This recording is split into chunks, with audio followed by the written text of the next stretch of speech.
Hello everyone, welcome to another unboxing video by Akarsh Seggemu. Today I'm going to unbox the Apple second generation pencil.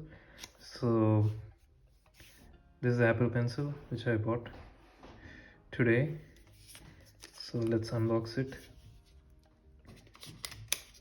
So as you can see the indication, you need to remove the plastic cover.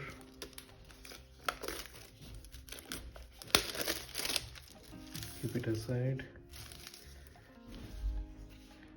and you can see there are some instructions on how it can be charged, and also some instruction for what models it is meant to be used and compatible. So now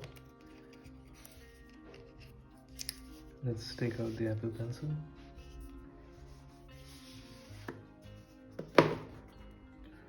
Very nice packaging. As you can see, it's designed in California. And this is the Apple pencil.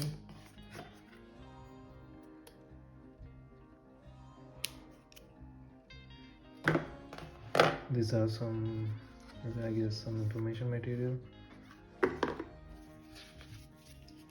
about how to use the Apple pencil and also how to replace it, charge it and pair it. And also regarding battery information and safety guidelines. Let's read it later. Yeah, because it's in different languages. So this one is in English and the one in regulations. So I hope you have liked this video. Thank you for watching. Bye.